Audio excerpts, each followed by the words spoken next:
Saudações, gente bonita. Em Goiás são 21 horas e 30 minutos, fazem 23 graus. Queremos mostrar para vocês que a ideia de que o Japão está morrendo, que o Japão é uma sociedade fracassada, cara, essa ideia é falsa. Essa ideia é muito falsa. Ela se deve basicamente a uma visão muito equivocada de economia, de liberalismo clássico, que coloca o que o Nassif chama de economista de planilha, cabeça de planilha. Coloca uma viseira de cada lado do olho como se fosse um burro carregando uma carroça, só enxerga o que quer ver. O Japão não é o passado, o Japão é o futuro. E eu espero mostrar isso para vocês hoje. Quer dizer, hoje e amanhã, à medida que for dando. Não é que nossa saúde não esteja bem, eu estou me cuidando, obrigado, Viva SUS, obrigado demais, é quem me doou Pix, eu gastei muita coisa, medicamento, equipamento e tal, mas é porque a relação ser humano-remédio, principalmente no começo, às vezes é meio tóxica, é só isso.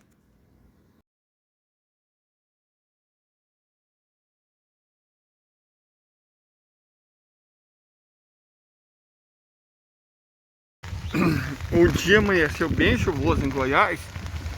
Hoje, pelo menos na parte da manhã, não vai ter jeito de ir na Dona Mãe. Nós estamos tentando aproveitar o momento aqui que deu uma amainada para ir comprar pão. É comprar pão. Deixa eu continuar para vocês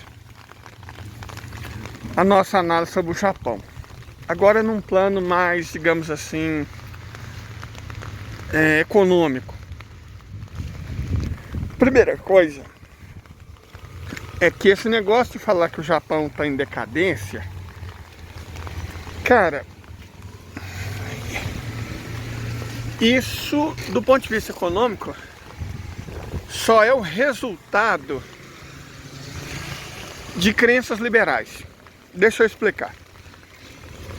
Se você olha a infraestrutura que o Japão tem e a infraestrutura, por exemplo, que os Estados Unidos têm, você vê que a comparação é desonrosa, mas para os Estados Unidos. Deixa eu mostrar um negócio aqui.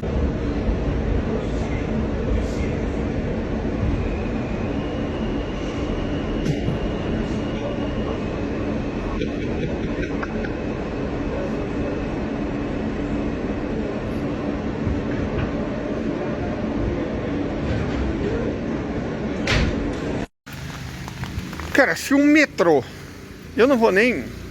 Se você procurar aqui mesmo no YouTube, você vai achar muita foto, muita filmagem de ratos em grande quantidade em Nova York, no metrô, lá de fora. Mas um rato do tamanho de um gato, dentro de um vagão em movimento, igual vocês viram, cara, isso é um sintoma que tem alguma coisa muito errada. E outra, o Japão não tem que pegar 1.200 homens da Guarda Nacional e colocar em Tóquio para tentar, que não conseguiram, dar um pouco de segurança do próprio metrô. O Japão tem um sistema de saúde pública, certo? O Japão tem um sistema de saúde pública. Tem um sistema de educação muito interessante. E a questão levantada aqui pelos que divulgam que o Japão está morrendo é porque eles acreditam que sucesso é PIB. Eu já disse outras vezes que os economistas liberais, para eles, a economia é uma ciência que deve promover o crescimento econômico. E eu disse que isso é uma bobagem, uma burrice, porque isso não é fisicamente sustentável. O fato, deixa eu só comprar um pãozinho e já volto. É que essa obsessão por crescimento econômico, que é absolutamente insustentável, porque é impossível do ponto de vista físico, viola as leis da entropia. Não tem como. Sabe, o pressuposto base da economia haja como se os considere, né, como se os recursos fossem infinitos. Eu já expliquei a mesma coisa de dizer numa aula de engenharia mecânica, não, vocês desconsideram as leis da termodinâmica, ou numa aula de engenharia civil, não desconsidera a lei da gravidade, ou numa aula de engenharia elétrica, não desconsidera as leis de Ohm e as consequências da equação de Maxwell. Então, gente, por favor, né? Se você já começa tendo que desconsiderar a coisa que você mais tem que levar em consideração, não tem como levar esse tipo de economia a sério. É como eu disse, a astrologia socialmente aceita. Perfeito? Então, o PIB está caindo, mas é óbvio que está caindo. A população japonesa está caindo. Está caindo fazem anos que a população japonesa está caindo. Perfeito? Outra coisa, taxa de fecundidade está caindo, a expectativa de vida é muito alta. A idade média é muito alta, as pessoas estão envelhecendo. Você fala, produtividade. A produtividade é outro desses luscos-fuscos. Aumenta a produtividade. Gente, você pode ter aumento da produtividade o tanto que você quiser. Mas a questão é que para os neoclássicos, para os economistas pós-marginalistas, a única coisa que parece importar é a produção. Esses filhos de uma rapariga, eles simplesmente ignoram o consumo.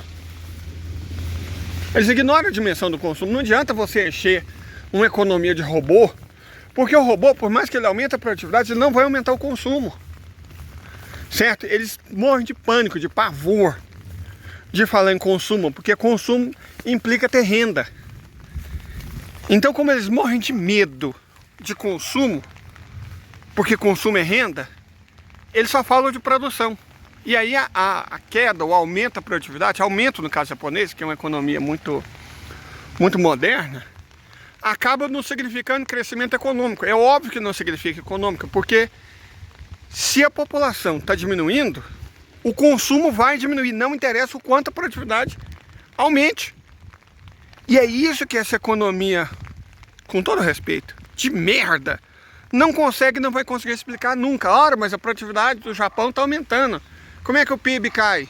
Ora, o PIB cai porque o consumo está caindo. Entendeu? Não adianta você analisar uma suposta economia usando só uma das pernas. A economia não pode ser um saci pererê. E é por isso que a maior parte das análises sobre o Japão estão equivocadas. Vamos continuar no raciocínio daqui a pouquinho.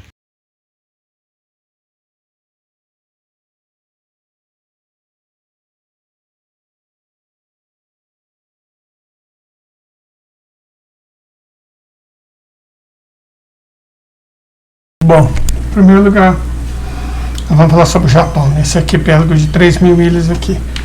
O Japão é um arquipélago de 3.000 ilhas, que se estende por 3.000 quilômetros, aqui, na verdade mais de 3.000 quilômetros, desde a fronteira com a Sibéria ao norte, até Taiwan ao sul, por mais de 3.000 quilômetros em linha reta. É um país de grande extensão latitudinal, certo? Pegando desde latitudes subtropicais no sul até latitudes mais altas de clima subpolar no norte. Então o clima varia do subtropical nas ilhas Ryukyu, que são essas aqui, né? Okinawa, Amane, essas ilhas todas que vocês estão vendo, do antigo reino independente de Okinawa, que só foi tomado pelo Japão no século XIX, faz pouco mais de 150 anos, até 150 anos, e por milhares de anos Okinawa foi um reino independente que fala línguas próprias da família do japônico, mas línguas próprias, idiomas próprios, certo? Cada ilha dessa praticamente tem seu próprio idioma. Não é dialeto, é idioma. Então, desde o clima tropical, aqui é praticamente tropical, no sul, até o clima subpolar no norte. Então, uma grande variação climática. Sempre úmida, é uma região de clima sempre úmido, subtropical úmido, subpolar úmido, frio úmido, temperado úmido. Então o clima é sempre úmido, porque tem uma área de contato entre as águas quentes que vêm e o ar quente, né, que vem da Polinésia, e as águas frias e o ar frio que vem da Sibéria. Como esse ar quente e úmido se encontra com ar frio, o ar frio condensa o ar úmido que se transforma em chuva em todo o Japão. Então o Japão não tem nenhuma área seca. O Japão todo é bastante chuvoso e muito úmido. Está numa área geologicamente muito instável, dá para vocês ir até o limite das placas tectônicas.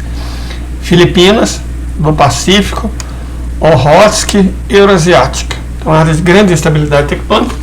Por isso mesmo, um grande número de vulcões, certo? Um grande número de vulcões, uma grande quantidade de terremotos, também maremotos, né, tsunamis, por ter esse encontro de ar frio com ar quente e úmido, também é uma área de muitos ciclones, que no Indo-Pacífico são chamados de tufões. A cidade de Tóquio, sabe aquele que atingiu Nova Orleans? A cidade de Tóquio recebe pelo menos um daqueles por ano. Mas por que Nova Orleans foi destruída e Tóquio não? Porque Tóquio está preparado, Tóquio tem governo, Tóquio tem Estado, sabe? Esse negócio, o Estado não deve defender a economia. Acredita nisso. Seu destino vai ser de Nova Orleans. O governo japonês fez umas espécies de imensas piscinas, imensas, gigantescas, subterrâneas. 1 andar, 2 andares, 3 andares de piscina subterrânea embaixo de toda a região metropolitana de Tóquio. E aí quando acontece um terremoto, quando acontece um ciclone, né, tufão, a água, ao invés de inundar a cidade, vai para essas piscinas e é usado para abastecer o uso industrial, o uso agrícola da cidade ao longo do ano. Para regar as praças, para regar as plantas, para manter tudo limpo, para limpeza. Um cidadão japonês, a não ser, claro, nessas vilas muito pequenas, o cidadão japonês ele tem um sistema de abastecimento com 3 redes de água. A potável para beber, a não potável, que você usa para descarga de banheiro, usa para limpeza, usa para fins diversos, e água quente. Certo? Então, eles fazem um excelente uso da água. Ponto culminante do Japão é esse aqui, ó. O Monte Fuji.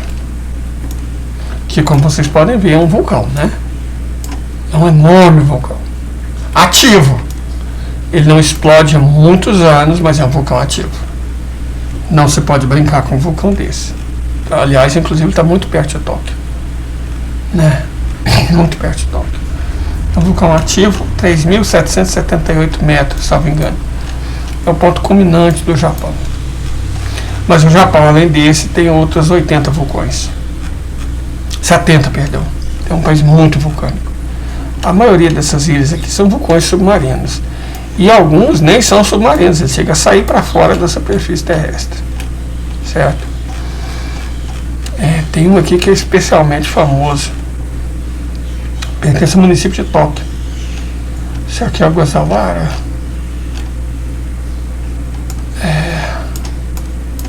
Jima é vulcão. Então, isso aqui faz parte da prefeitura de Tóquio. Apesar da grande distância, está conectado com a prefeitura de Tóquio. Outra coisa interessante sobre o Japão é a presença de portos de águas profundas. Deixa eu mostrar uma coisa aqui para vocês. Aqui vocês podem ver que a profundidade, se vocês observar aqui, ó, tá vendo? Na barra lateral direita, vocês vão achar profundidades de 9.000 metros de profundidade. 9.000 metros de profundidade. Muito mais profundo que qualquer ponto do Oceano Atlântico.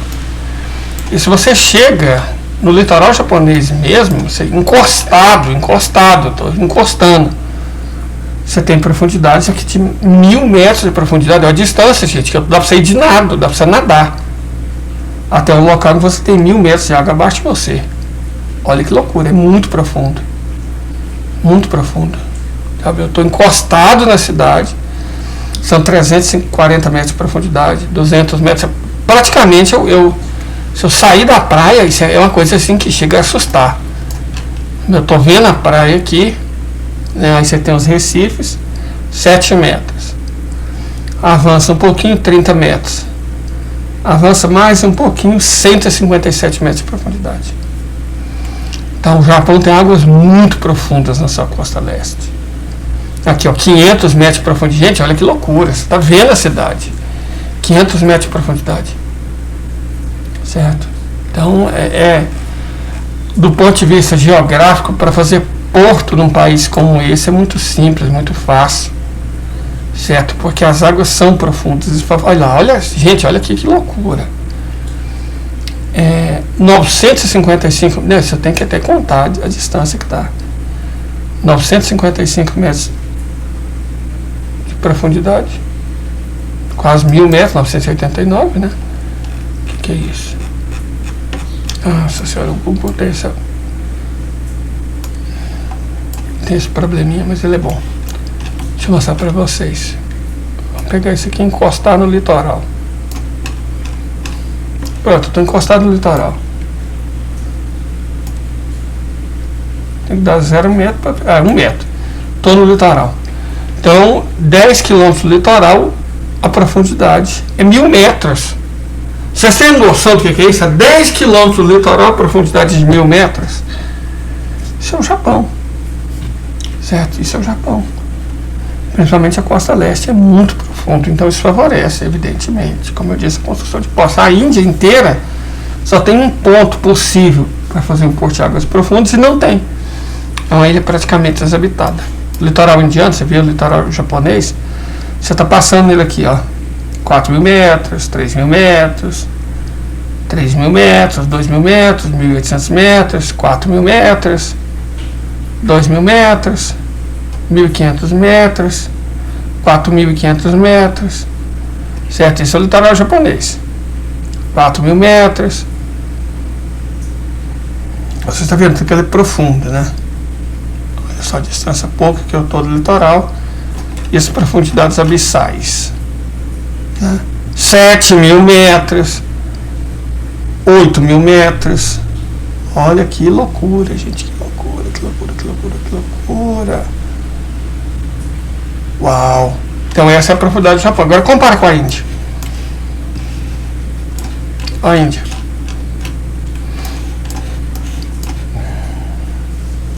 $100 metros. Aqui dentro é 500 metros, 600 metros,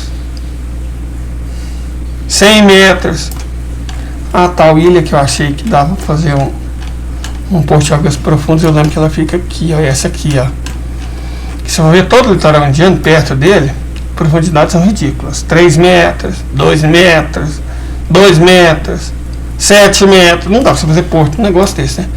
Mas olha só perto dessa ilha, Hope Island. E, ó, você afasta um pouco, isso já é 17 metros, 19 metros, tá? É pouco se comparado ao Japão.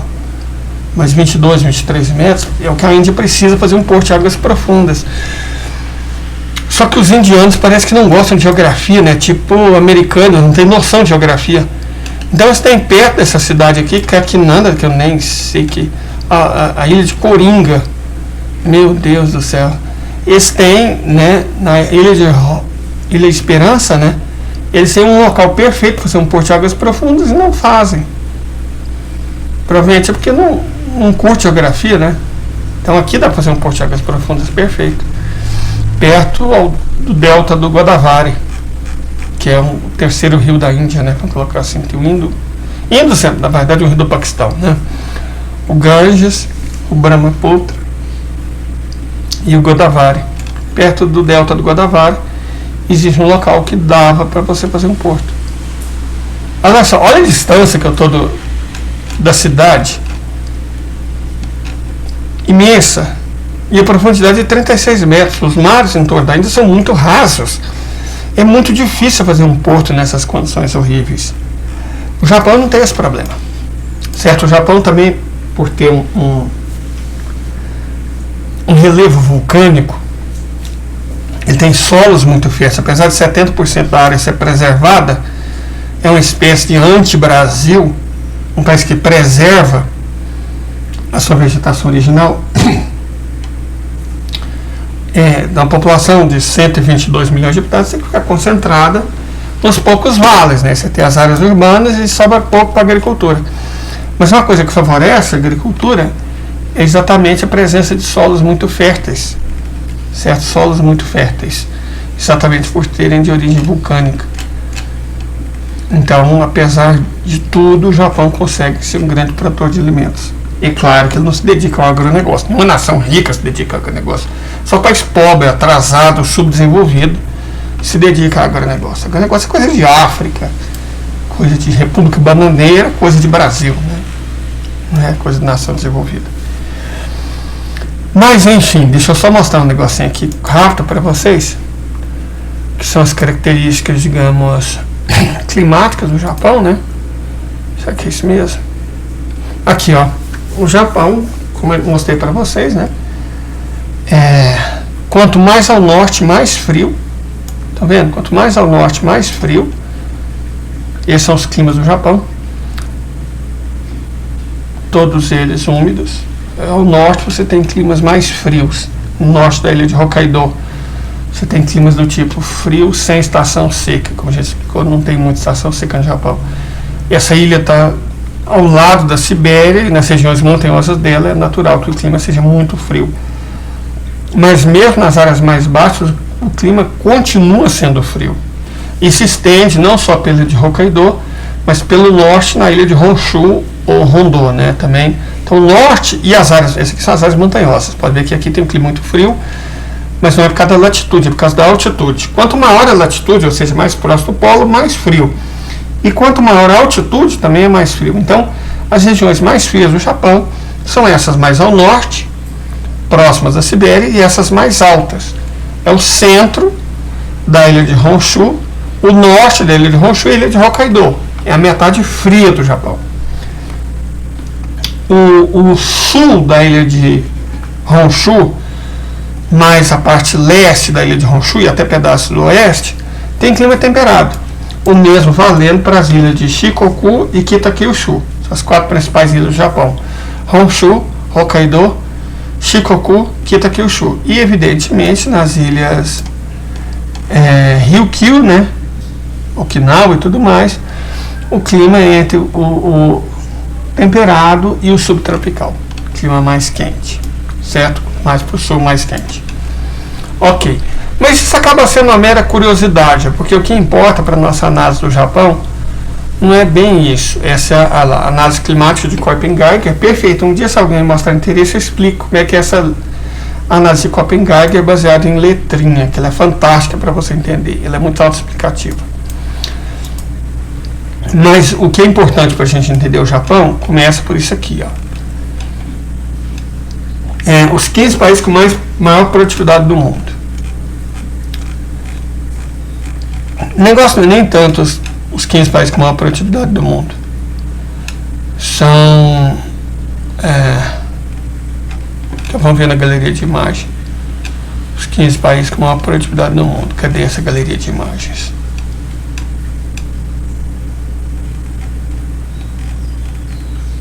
Aqui. Irlanda, Noruega, Alemanha, Estados Unidos, anúncio publicitário, Suíça, França, Reino Unido, Austrália, Itália, Espanha, Canadá, Japão. Japão 12º.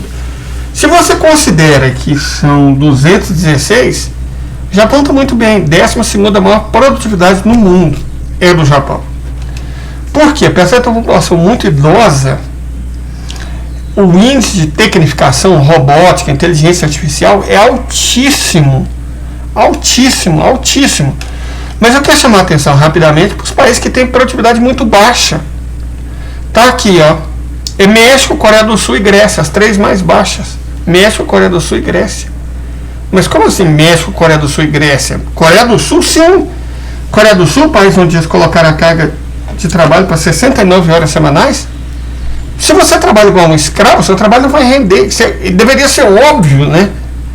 Mas para os imbecis liberais da Coreia do Sul, ou os imbecis liberais do Brasil, e aí você tem o pessoal que comenta na Globo, comenta na Folha, no Estadão, no UOL, na Veja. Para esses imbecis, trabalhar muito é sinal de produzir muito. Não é o que a ciência diz, não é o que as estatísticas demonstram. Olha só a Coreia do Sul.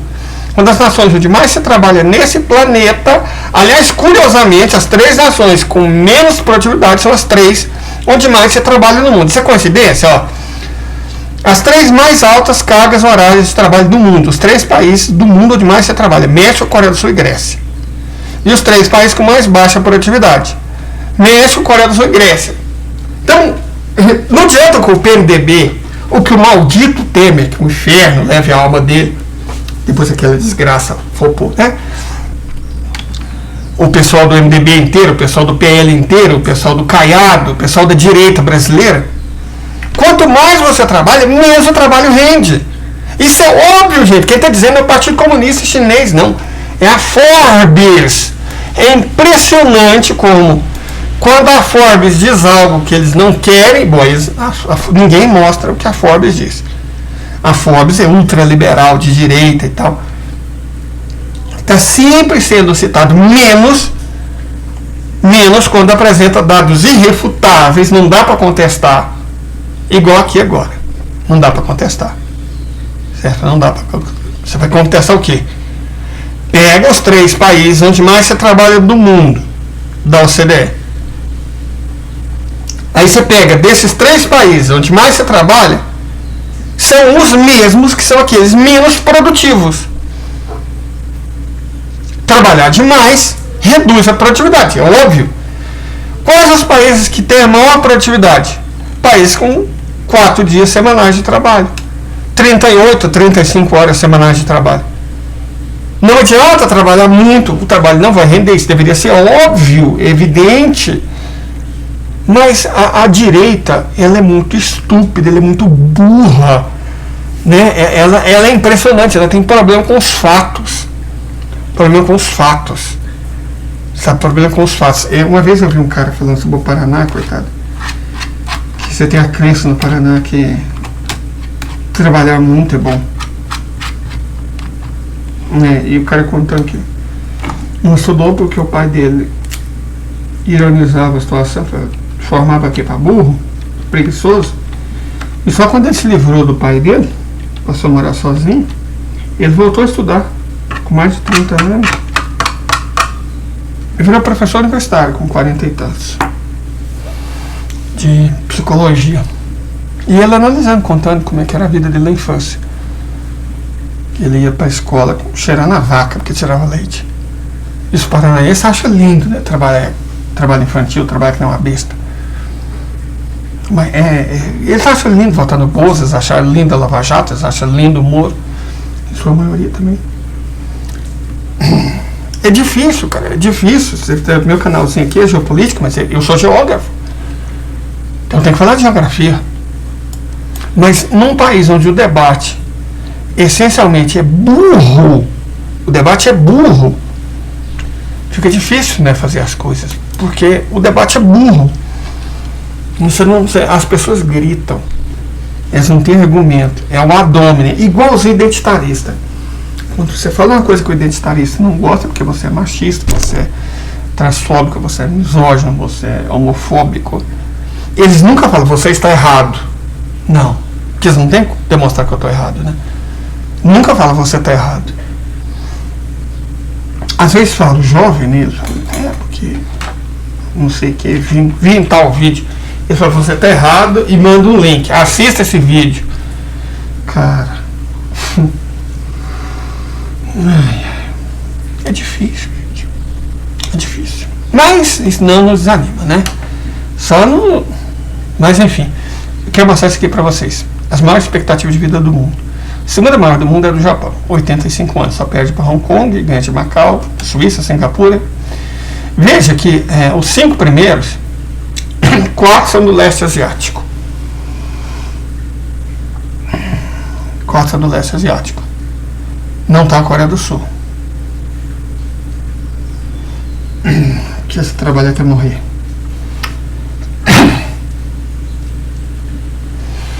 Alimentação: arroz, muita verdura, peixe, carne sempre que der. Mas basicamente arroz, muita verdura e fruto do mar. E aí, né, as maiores expectativas de vida do mundo. Só que o fato aqui, gente, o que realmente eu quero que vocês vejam é isso aqui, ó, taxa de fecundidade. Vamos pegar essa da esquerda, que é a da ONU. a da direita da CIA, então ela é meio enviesada. As mais baixas taxas de fecundidade, não vamos ignorar o Vaticano, por razões óbvias, a taxa de fecundidade das mulheres no Vaticano, né? Nem preciso dizer, né, gente? Então, a mais baixa taxa de fecundidade do mundo é da Ucrânia. Cada 1.000 seres humanos nascem apenas 5 crianças por ano. É claro que a Ucrânia talvez virou um inferno. É um inferno. A OTAN, os Estados Unidos da América, o Reino Unido, a União Europeia transformaram a Ucrânia em um inferno. Mulher nenhuma quer ter filho, em um inferno. Então, evidentemente, a Ucrânia. Você vê Hong Kong, que é tenso. Coreia do Sul, já expliquei para vocês, é o paraíso da misoginia, do machismo, do liberalismo. As pessoas trabalham, cara, 69 horas semanais, por favor.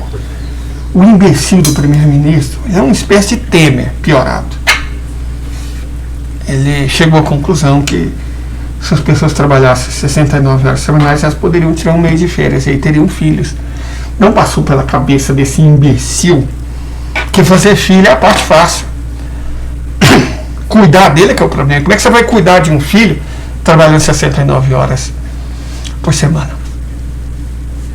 Não passou na cabeça desse imbecil, como não passa na cabeça desses liberais todos, né? Isso. É só fazer o filho. Então, Coreia do Sul, mais uma vez ignora o Vaticano, tem a terceira mais baixa taxa de natalidade do mundo. Mas olha a quinta, do Japão. E a consequência é essa aqui, ó. A população do Japão não é que ela vai diminuir, ela está diminuindo. Aqui, ó. 15 anos atrás, ela era de 128 milhões de habitantes. Agora é de 122 milhões. Vamos repetir? 15 anos atrás, a população do Japão era de mais de 128 milhões de habitantes. Hoje, de pouco mais de 122 milhões de habitantes. Ela caiu quase 6 milhões de pessoas. A taxa de crescimento é negativa. Olha lá, 0,51%. 0,51%.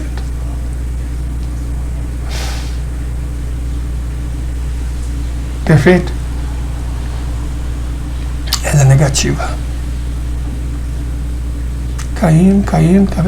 Ela começou a ser negativa em 2012. Caiu.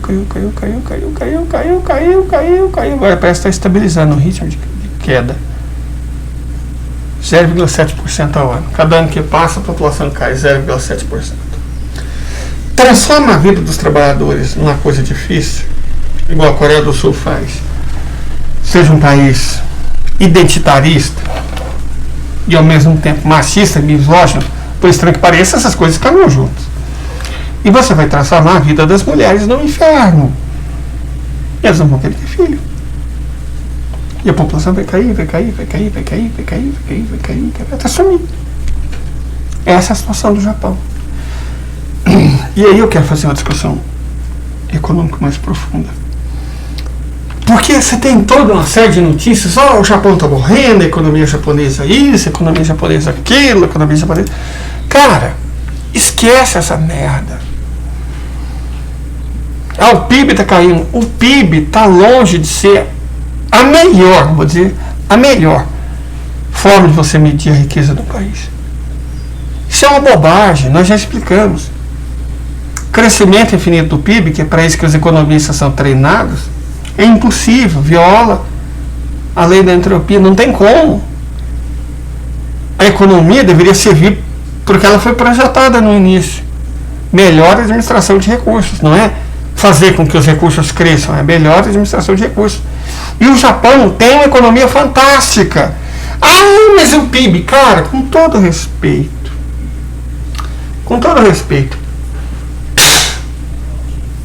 esquece a porra do PIB. O PIB tá caindo. Economia, não sei para esses liberais, né? Essa gente de merda. Economia não é a ciência que promove crescimento da economia. Economia é a ciência da administração dos recursos, da melhor administração dos recursos. A economia, ou casa lá, nomos, administração, e ato, ação. Ato ou ação de administrar o lar. Então é a melhor administração dos recursos. Não é promover crescimento. Promover crescimento é a ideia desliberal de capitalista safado, porque eles sabem que é impossível. Mas exigir o crescimento a qualquer custo arrebenta a natureza, arrebenta as populações, torna as pessoas mais pobres, concentra a renda. É isso que eles querem, cara. Não é ciência. Muito mais do que uma astrologia levada a sério, a economia é uma ferramenta de expropriação, é uma ferramenta de roubo das pessoas. Entende? É uma ferramenta de roubo, é como as pessoas são roubadas. Se eu uso o discurso religioso, lá, xarabum, xabreico, xarabum, xabrão, para justificar ódio, preconceito, para roubar o dinheiro das pessoas, para enganar elas, forçando a votar no seu candidato direitista, xarabum, xabreico. Mas para você enganar os incautos, de um modo geral, as pessoas que querem parecer espertinhas, usa a economia. A economia é uma mistura de astrologia com crente, com neopentecostalismo. Exatamente, a mistura de astrologia com neopentecostalismo. É isso que a economia se tornou.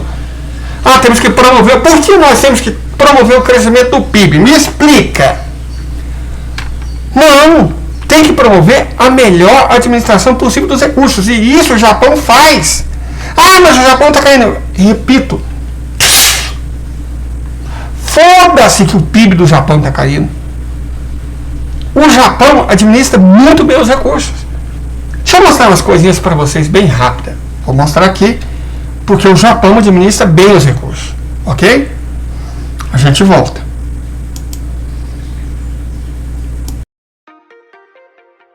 I'm Grant Imahara.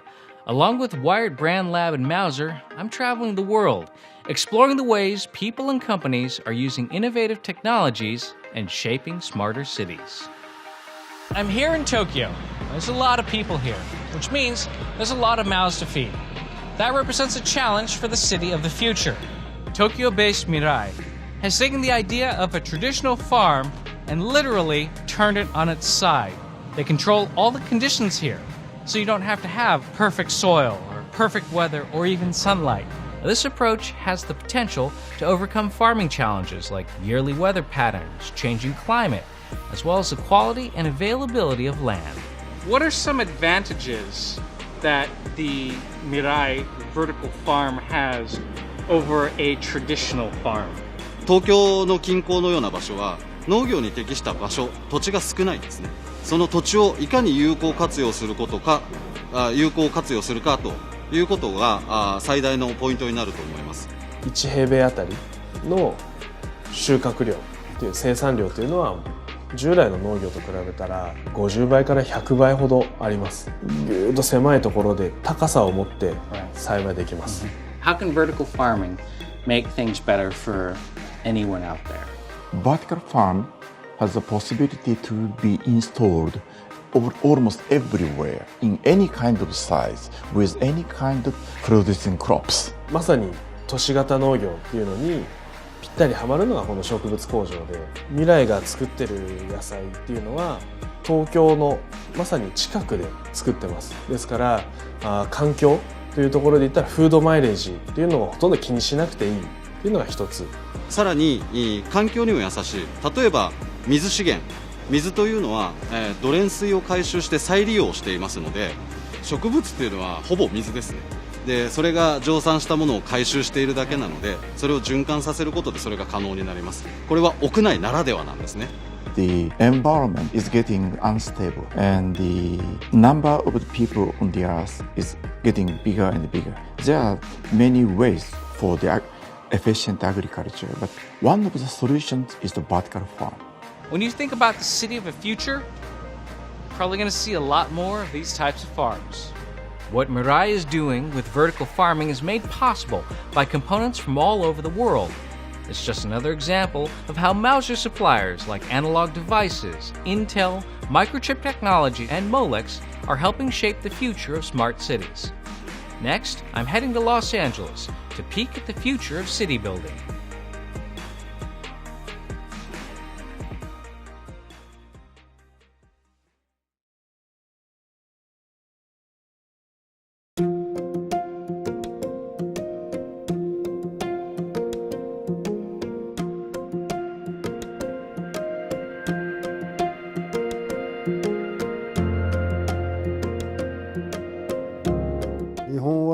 米に関しての思い入れが非常に強いと。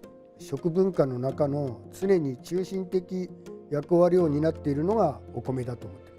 Tomei City in Miyagi Prefecture is one of Japan's major rice growing regions, and for more than 20 years, it has been producing high quality rice in an elaborated and environmentally friendly manner, using fewer agricultural chemicals.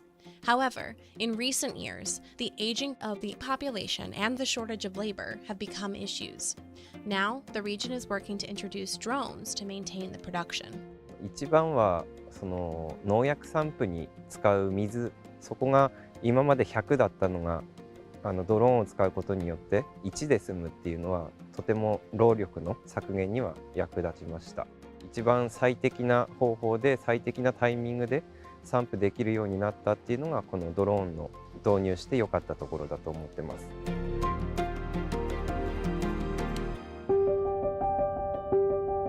Kagoshima Prefecture has long been one of Japan's leading tea-producing areas.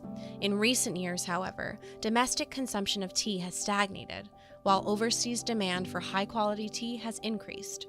In order to meet this demand, local tea farms are using technology to improve the quality of their tea by making it safer and more reliable, without relying on agricultural chemicals.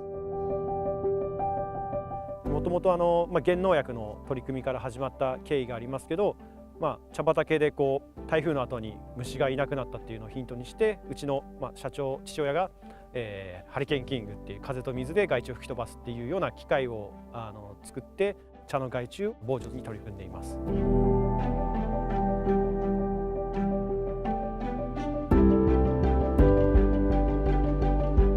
長らくここはリンゴの産地、それから生殖用のブドウの産地ではありました。その中、やはりその高齢化後継者不足ということで農地が放棄されているところも目立つようになってきました。The vineyard was a way to utilize the farmland to revitalize this village, which was suffering from depopulation. Enologists trained in advanced wine countries have transformed the land into vineyards that produce high-quality wine, and are actively introducing technology and collecting data to improve cultivation methods, which helps to steadily establish a foothold for Japanese wine on the world stage. 高山村内にいくつか気象観測機設置しております。まずは環境、自分たちがブドウ栽培している環境を知ろうよというところから、環境、気温とか湿度から病害虫のリスクっていうのも、あるアルゴリズムの中で分かってきていますんで、この地でも長くワイン産地として歩んでいく上では観測のデータを残しておかなければいけないだろうと。